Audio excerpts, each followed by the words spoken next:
de l'Angélus au Vatican, le pape François a lancé un appel invitant à la modération et au dialogue à Jérusalem après les tensions et les violences qui se sont produites dans la ville ces derniers jours.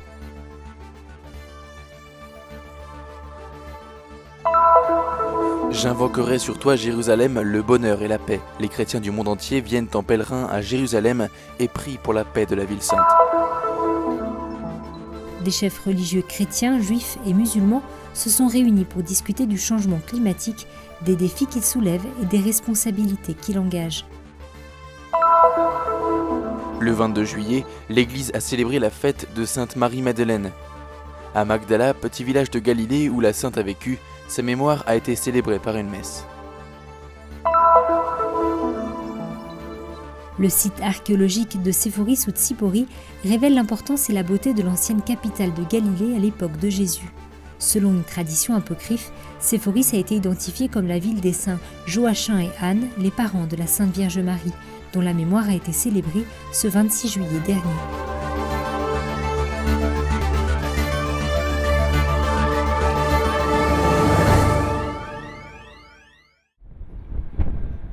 Les yeux du monde entier sont posés sur Jérusalem depuis le 14 juillet, jour où ont commencé les affrontements près de la mosquée Al-Aqsa. Cari fratelli e sorelle, seguo con trepidazione. Le pape François lui-même a appelé à mettre fin à la violence. Dimanche 23, après la prière mariale de l'Angélus, le Saint-Père a invité les parties concernées à faire preuve de retenue et de dialogue. Seguo con trepidazione le gravi tensioni e le violenze di questi giorni a Gerusalemme.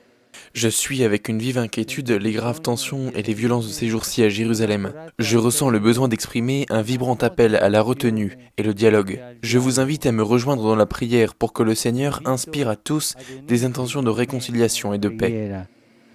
Affinché il Signore ispiri a tutti propositi di riconciliazione e di pace.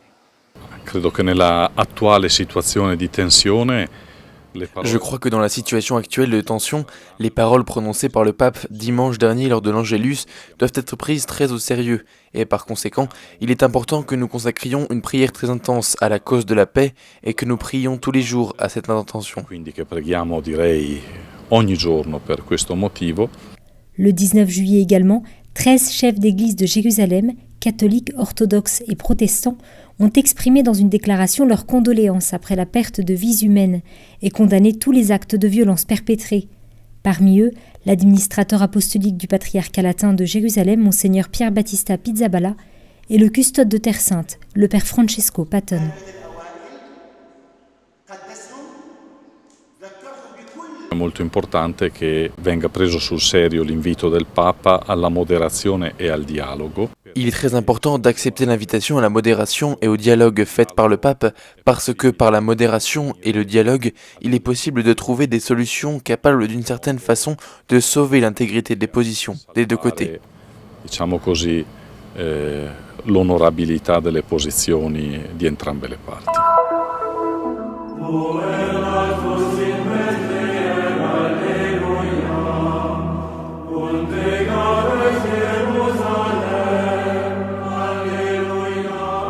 Jérusalem, te voici dans tes murs, ville où tout ensemble ne fait qu'un.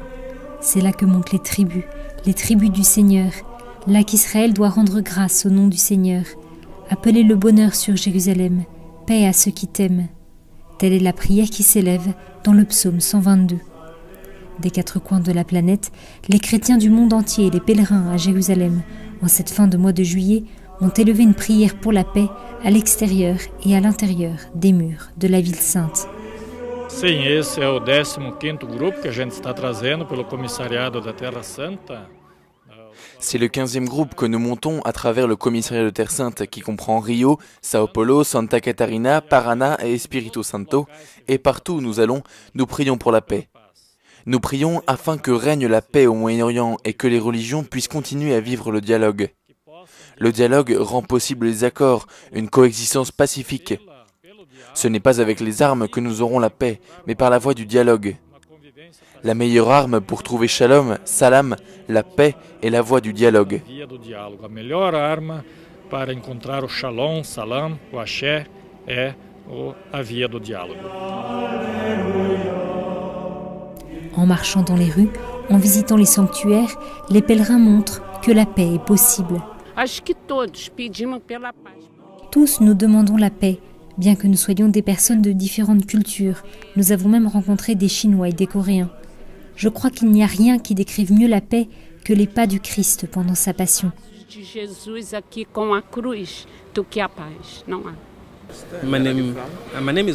Mon nom est Paul et je viens de l'Ouganda. Je suis en pèlerinage ici pour suivre les traces de notre Seigneur Jésus-Christ.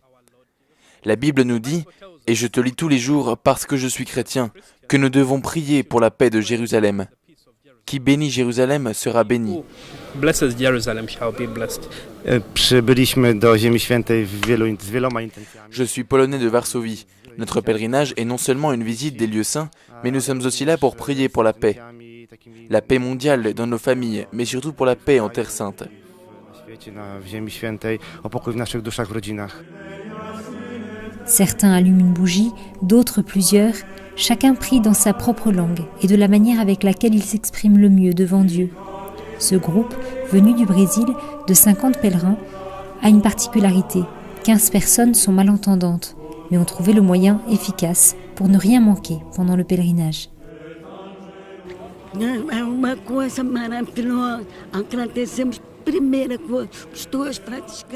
C'est merveilleux.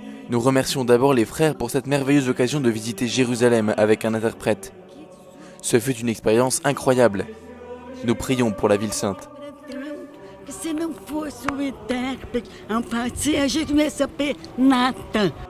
Cette prière est un geste d'amour pour Jérusalem.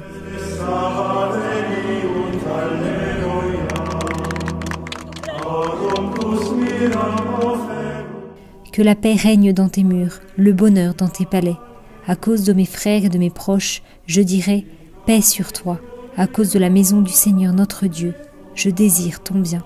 Psaume 122.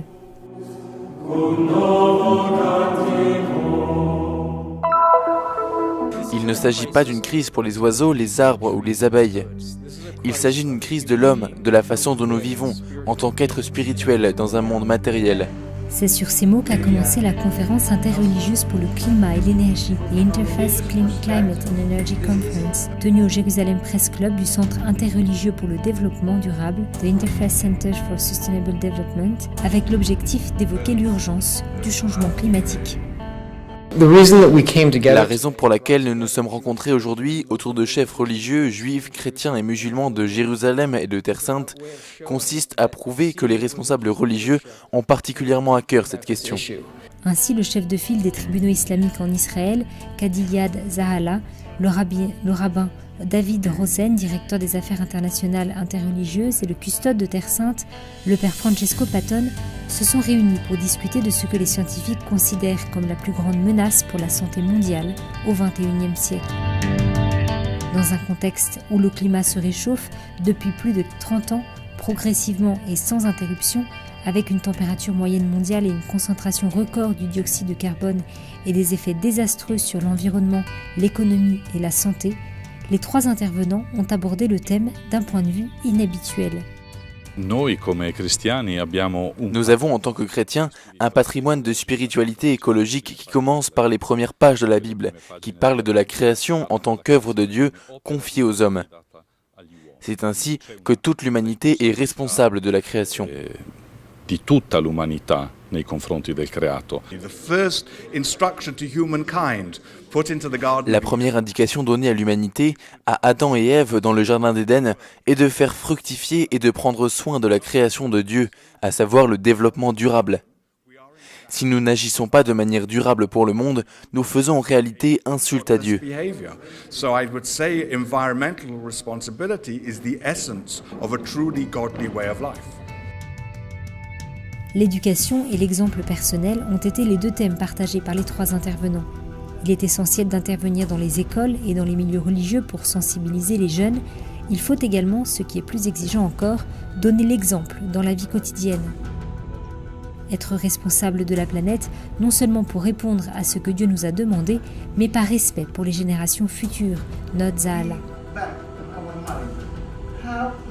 L'objectif, selon le custode, le père Patton, est la conversion écologique, changer soi-même et changer le monde. Comment ? En agissant ensemble avec toute la famille humaine, comme l'a rappelé le pape François dans son encyclique Laudate Si, dont le titre reprend le Cantique des créatures de saint François d'Assise.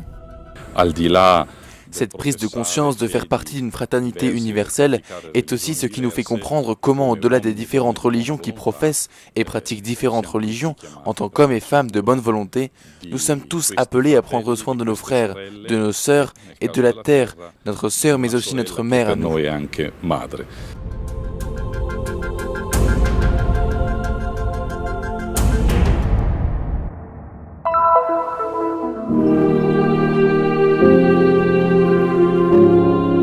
Contemporaine de Jésus, disciple fidèle, une femme qui a combattu pour sa sainteté et pour l'annonce de la bonne nouvelle.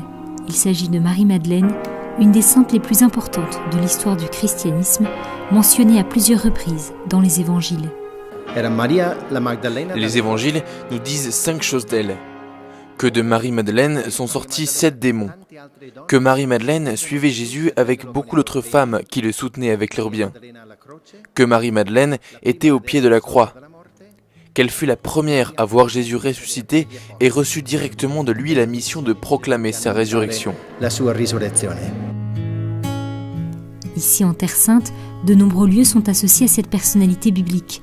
Parmi ces derniers, le Saint-Sépulcre.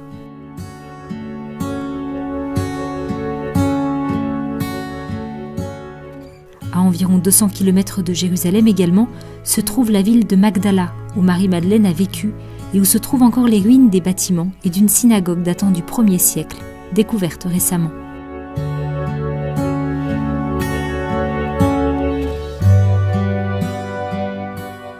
C'est ici, sur les rives de la mer de Galilée, que fut construite une église qui fait mémoire de sa rencontre avec Jésus.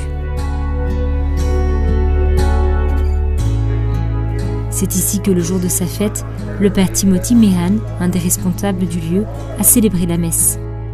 Ont participé de nombreux fidèles qui vouent une dévotion particulière à Marie-Madeleine, une sainte dont il y a encore beaucoup à découvrir. Je connais Marie-Madeleine depuis que je suis petit, parce que ma famille lui vouait une grande dévotion. Aujourd'hui, ici à Magdala, grâce à Sainte Marie-Madeleine, nous découvrons et nous soutenons la dignité et la guérison de la femme.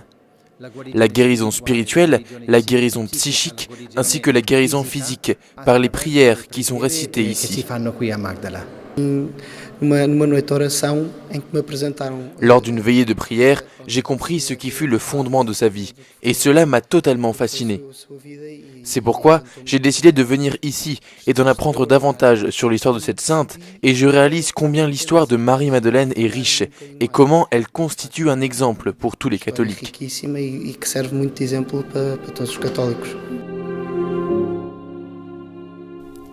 Marie-Madeleine offre un exemple à imiter pour toutes les femmes qui, comme elle, ont connu l'amour du Maître et veulent proclamer Jésus au monde.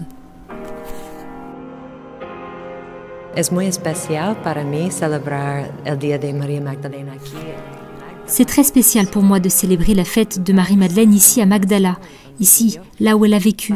Je considère que c'est une femme qui, de par son amour pour Jésus, est un exemple pour moi qui suis consacrée au sein du Regnum Christi, l'exemple d'une femme amoureuse de Jésus.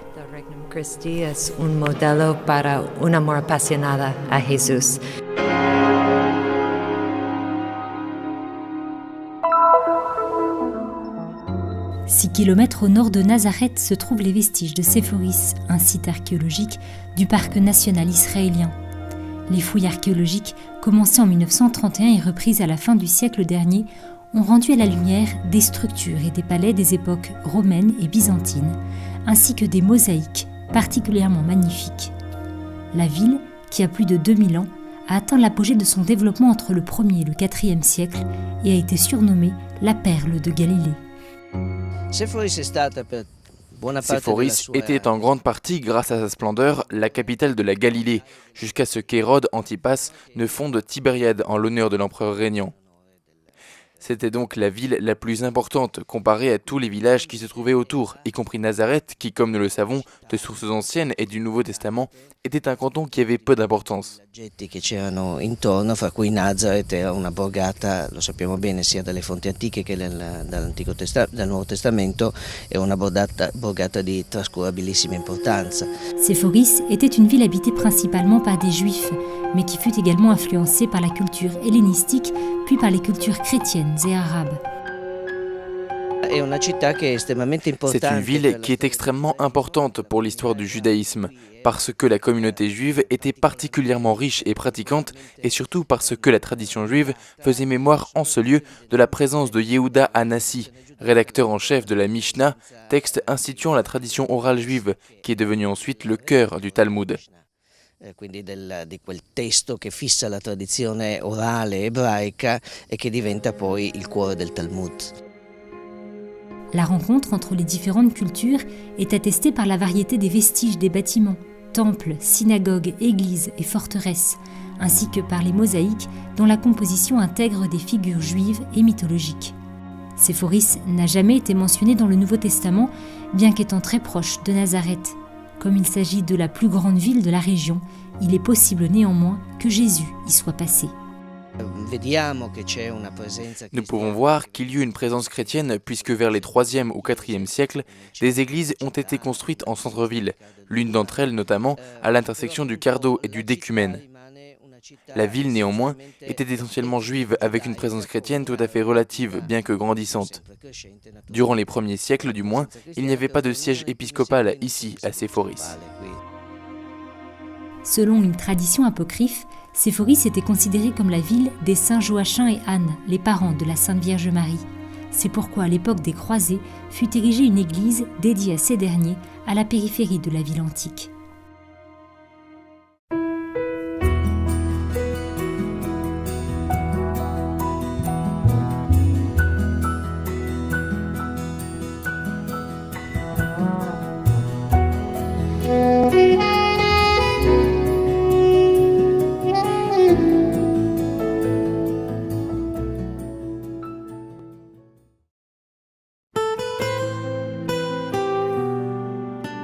La mission du Christian Media Center est d'apporter au monde le message de la Terre Sainte, la terre du 5e évangile. Diffusion, reportages, nouvelles, documentaires, actualités de l'Église et de la vie quotidienne des chrétiens de Terre Sainte. Vous pouvez nous aider dans cette mission afin que soit connu et répandu le message de la Terre Sainte. Aidez-nous. Visitez notre site web